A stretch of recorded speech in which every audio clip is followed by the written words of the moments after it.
How's it going, everybody? For today's beer review, we're going to be taking a look at Green Flash Brewery's Le Freak, a Belgian-styled Imperial India Pale Ale. So this is Le Freak by Green Flash Brewing Company. This is going to be the third beer that I've had from Green Flash, and then it'll also be the third IPA I've had for them. I started off with their very strong and potent Green Bullet. After that, I had their Palate Wrecker, and this is a Belgian-styled Imperial IPA. Really weird to see their stuff in a big bomber bottle like this. It's usually in those like short, 4-packs or 6-packs even. It says it's bottle conditioned, which I think is kind of a strange thing to specify since, 90% of IPAs you want to drink fresh. It says taste enlightenment as usual. It says Belgian-American hybrid, Amarillo dry hop, and dual yeast fermentation. Enjoy in this glass. Well, I'm not. I'm enjoying it in this glass, the IPA glass. And then is it 9.2% alcohol by volume, which is very, very high. 101 IBUs, extremely bitter. And the commercial description on this is the first of its kind. Le Freak is the first ever hybrid ale of its kind, the convergence of a Belgian-style triple with an American Imperial IPA, spawned over barstool penifications between publican and brewmaster. This zesty Amarillo dry-hopped, bottle-conditioned marvel entices with fruity Belgian yeast aromatics and a firm, dry finish. Experience a legendary beer phenomenon. We will see. Let's get the cap off here and see what this is all about. So they're saying you should expect notes of stuff from like a triple as well as an IPA. Now, I can smell the hops from here. Straight out, the color pours. Just a slightly orange-tinged gold. Seems to have a very massive head potential on it. So I'm going to pour this real gently now.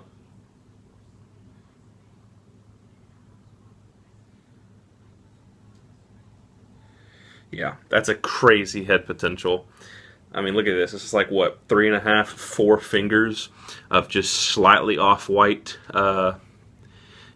decently dense colored head. There are a lot of bubbles streaming up, but as you can easily see, the bubbles are huge. So I have a feeling this head is not going to stick around all that long. The color on this is straight up like apple juice. I mean, that's what I would call that. Apple juice. The smell, really nice.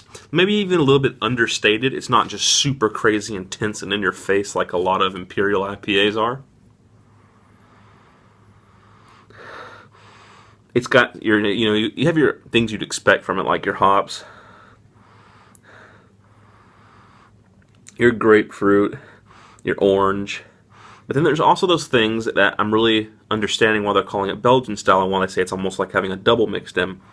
There's a lot of spice there. Like clove or nutmeg.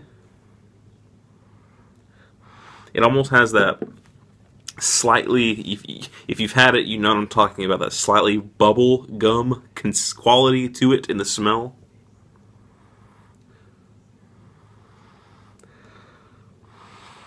Lots of yeast on that, like a Belgian golden.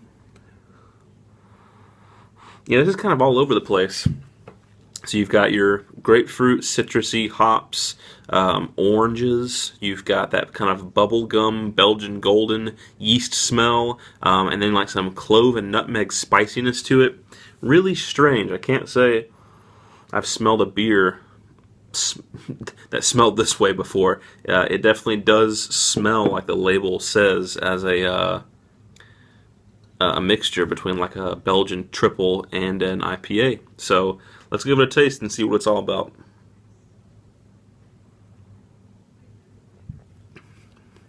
Oh wow, that is interesting, weird.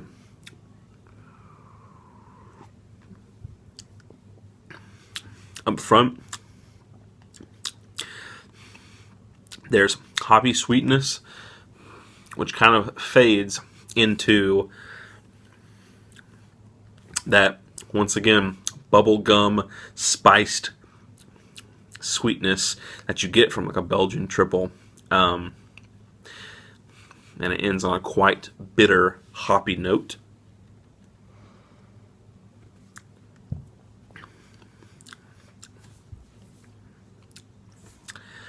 I don't know if I like it or not.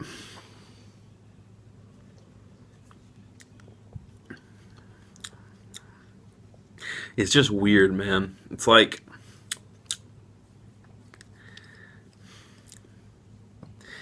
it's hard to put it into words how this is tasting. It's like I get what they were doing, but it's just not really working for me personally. I think there are people out there who would really, really enjoy this. It just has that, and maybe it's the fact that I'm really not a big fan of the triple style or the Belgian golden style too. I don't like those kind of like bubble gum sort of tastes in my beer, and I don't mean like the candy. It's like just the raw essence, that like the savory side of like just standard double bubble, pink chewing gum. It's there, and I've never liked that in my beers. I certainly don't like it mixed in with an IPA. Every time I take a sip of this, I'm like, man, I wish they would just get the hell rid of that bubble gum and let me just have an IPA.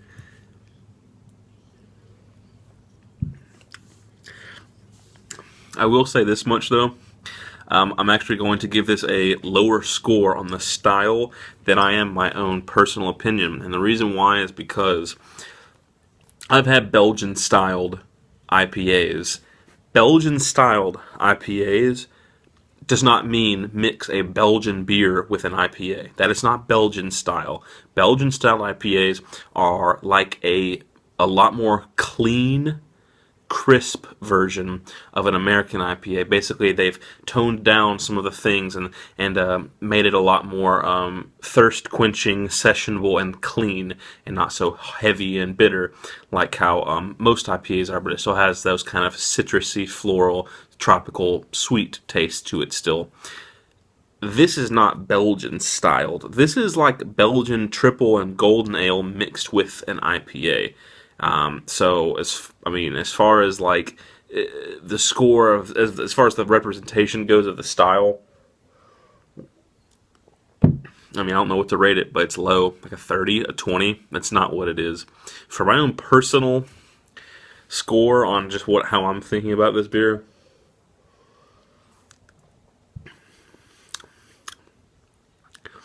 I'd probably give it like a 50, maybe a 49. It's okay. It's not like it's just the most disgusting thing on the face of the earth or anything. But it's not what I would call a good beer, in my opinion. That's just my opinion, though. Everyone's got their own opinion. A lot of people really praise this beer and look for it. It's obviously something special to come in a bottle like this, but it's just not doing it for me. So that has been my review of Green Flash Brewing Company's Le Freak. Hope you guys enjoyed the beer review as always, and stay tuned for the next one.